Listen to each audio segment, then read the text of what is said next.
welcome to the Sci-Fi Invasion. I'm Joey Hollywood, and I'm trying to get through all 50 movies in this 50 movie box set in 50 weeks.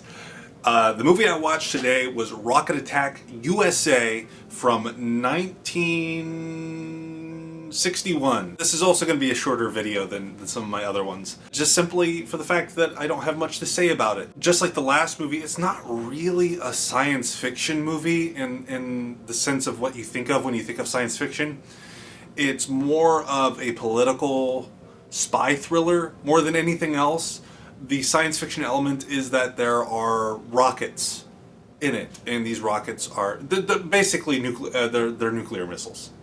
It's basically 13 Days, but as a corny 1950s style espionage movie. Very hard pressed to call it science fiction. It's just fiction that has very real science in it. Bombs and rockets. That's the science fiction element. And I've actually seen this movie quite a few times. It was on Mystery Science Theater. And it's a movie that always leaves my brain. I don't remember anything from it most of the time. Even now, I'm actually hard-pressed to remember what happened in it. Thank goodness I have my notes. It's a very dry, lifeless movie. It's very bland. But weirdly, it alludes to sex a lot more than I would have thought a movie like this would. One of the spies is pretending, well, she's not pretending, she is the mistress of a leader in Russia, and she gets the Russian leader drunk. He spills the beans and she reports back to America.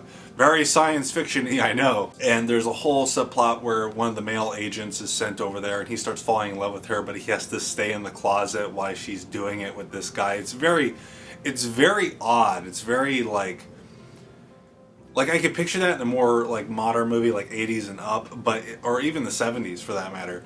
But it feels very like, it's like, oh wow, I wouldn't picture that in this kind of movie. I guess the science fiction element comes from the fact that it does have a downer ending. The ending is very apocalyptic. I guess that's the science fiction element of it, but there's nothing really done. It just ends like that. So I don't really know. I feel like it's barely a science fiction movie. It feels much more like a political drama than anything else. If it wasn't for that ending, I would be hard-pressed to call it science fiction. But yeah, it's a very lifeless, very like, it's just people in rooms talking and they're not really saying anything interesting. Most of the time they're just saying stuff that sets up the next scene, and that's really annoying because then when you see that next scene it just feels redundant. Not a particularly great one. I never really liked it when it was on Mystery Science Theater either. But you know, I don't know, with some of these ones that have been like just everywhere, like Rocket U.S.A. or to a lesser extent like Manos, I don't like them as much now because they're just so overblown. You just see them everywhere. I probably know dialogue from Manos. Like, I probably know that whole movie by heart just because I've seen it on Elvira and a million other things. But yeah, that's it for now. I'm sorry this one's so short. I think this one's probably the shortest, but I really don't have that much to say about it. It's also an hour long, just like the last movie. But that's it for now. Thank you for watching. I'll see you next time. Remember, please be kind and rewind.